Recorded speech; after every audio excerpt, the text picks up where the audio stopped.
Hey there, and welcome back to How'd You Get That? Today we are tackling this kinematics problem. Given that the position of a particle is defined by this function, vector x of t is equal to 2 cosine 3t I hat. What is the position, or positions, at which the acceleration, the instantaneous acceleration, is equal to 0? All we'll need to solve this is a little bit of calculus, which includes the derivative of the cosine and of the sine functions, as well as the chain rule.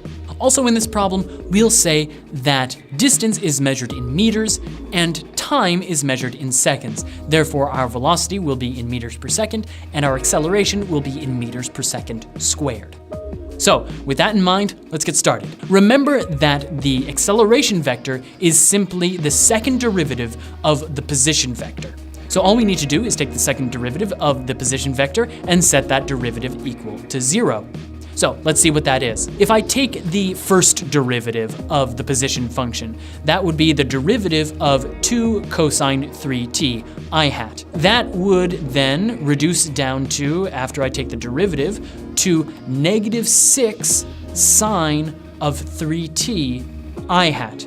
Remember, I hat here just acts like a constant, just like any other numerical factor would. So that just carries through to the next derivative. 2 is now multiplied by 3 because of the chain rule. The derivative of the inner function, 3t, is simply 3. And finally, the derivative of the cosine we need to remember is actually negative sine. So through the derivative of the cosine function, along with the chain rule, we get this formulation for the first derivative of the position function.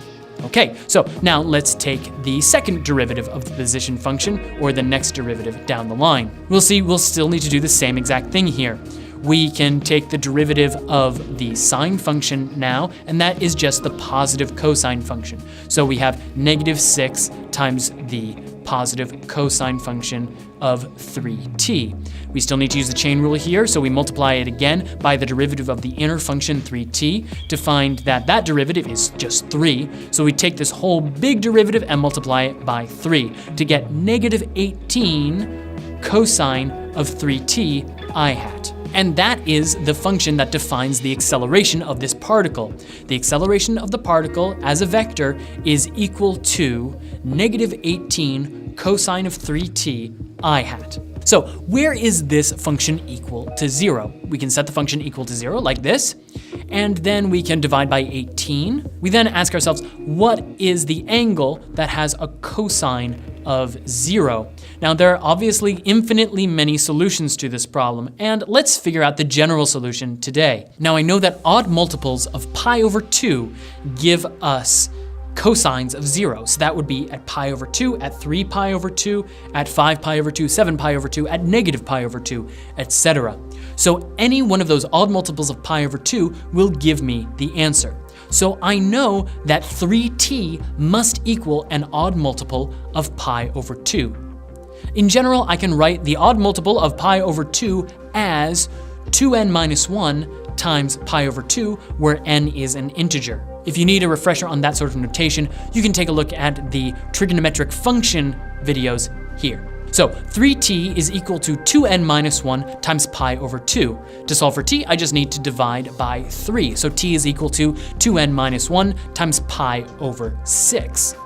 So that means that t is equal to odd multiples of pi over 6, which would be pi over 6, 3 pi over 6, 5 pi over 6, 7 pi over 6, etc. I could just choose one or two of these solutions for t and use that as my next step. But that might eliminate some of the possible solutions for the whole problem, the positions at which the acceleration is equal to 0. So I'm going to use this generalized formulation for t. T is equal to 2n minus 1 times pi over 6 as we continue. These are the times at which the acceleration is equal to 0. So therefore, if I take those specific times and plug them into my position function, I can find the positions at which the acceleration is equal to 0. So let's take this generalized form of t and plug it back into the position function. So remember, the position function is equal to 2 cosine of 3t I hat. So plugging our value for t, 2n minus 1 times pi over 6, into that formulation, I get the position is equal to 2 times cosine of 3 times 2n minus 1 times pi over 6 I hat. But 3 times 2n minus 1 times pi over 6 is just 2n minus 1 times pi over 2. And we know that that means odd multiples of pi over 2. And every odd multiple of pi over 2, the cosine will be 0. So now I have that this whole position function just becomes 2 times 0 I hat, which is just 0. So that means every time that the particle passes through the origin, the acceleration of the whole motion is also 0. Said in another way, the acceleration is equal to 0 when the position is equal to 0. Interestingly enough, we'll see that this position, x is equal to 0, is actually where the velocity is at a maximum. You can try this out yourself, but the maximum velocity will be either 6 meters per second or negative 6 meters per second, which means its speed, its maximum speed, is 6 meters per second. If you have any questions, leave them in the comments below, along with any suggestions you have for future episodes of How'd You Get That. Hit that like button, subscribe, and hit that notification bell so you never miss another math, physics, or problem-solving tutorial.